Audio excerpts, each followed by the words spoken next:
గాంధీ భవన్ లో అద్దంకి దయాకర్ మాట్లాడుతున్నారు. ఇప్పుడు ఆ లైవ్ చూద్దాం. నాతో కలు రేవంత్ రెడ్డి గారు అన్నాడు. నీతో కలిసే ఉన్నాడు కదా.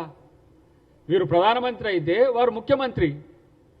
లేదు కొంతమంది మిత్రులు ఏమన్నారు, ఆయనతో అంటే బీజేపీలో ఎన్డీఏ కూటమిలో కలవాలంటే కాంగ్రెస్ ఎన్డీఏ కూటమిలో ఎట్లా కలుస్తుంది? రేవంత్ రెడ్డి గారి యొక్క లక్ష్యం కూడా ఏంటి? రాహుల్ గాంధీ గారిని ప్రధానమంత్రిని చేయాలి. మరి మోదీ గారు రాహుల్ గాంధీ గారిని ప్రధానమంత్రిని చేస్తాడా?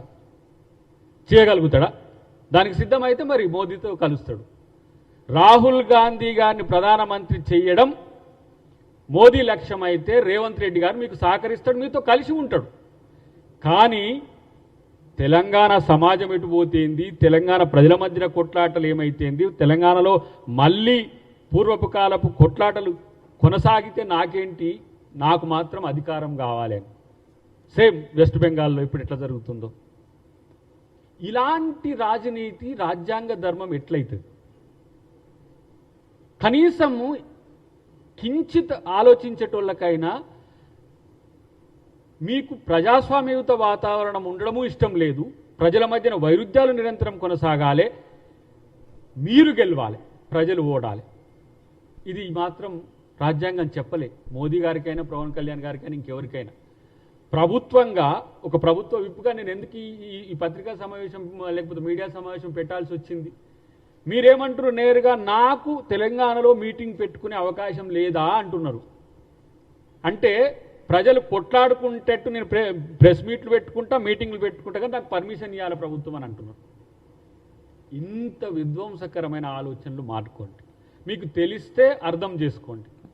ప్రభుత్వం తరపున ఒక ఉప ముఖ్యమంత్రిగా మీకు మేమిస్తున్న గౌరవంతో కూడిన ఇది సమాధానం. దీన్ని మరింత రాజకీయం చేయాలనే ఒక ఆలోచనతో మీ ఇంటర్నల్గా ఉంటే అది మీకు నష్టం తప్పితే మాకు కాదు. మీకు పర్మిషన్స్ ఎందుకు? మంచి ఉద్దేశాలతో పెడితే ఎందుకు ఇవ్వరు? ఒక ప్రజాసేవ కోసం నాయకుడు నేను వారాయి అని పెట్టి మన కొండగట్టు కాంచి బస్ యాత్ర చేస్తా అంటే పర్మిషన్ ఇవ్వలేదా నీకు? లేదు నా అభిమానులను కలుసుకుంటా, నేను అట్లా చేస్తా, ఇట్లా చేస్తా, నేను తెలంగాణ ప్రజలకు సేవ చేస్తా అంటే నీకు పర్మిషన్స్ ఇవ్వలేదా? కానీ తెలంగాణ ప్రజలు కొట్టుకొని చావండి, నేను మీటింగ్ పెట్టుకుంటా అంటే మీటింగ్కు పర్మిషన్ ఇస్తే ఇది ప్రభుత్వమా ఏంటి?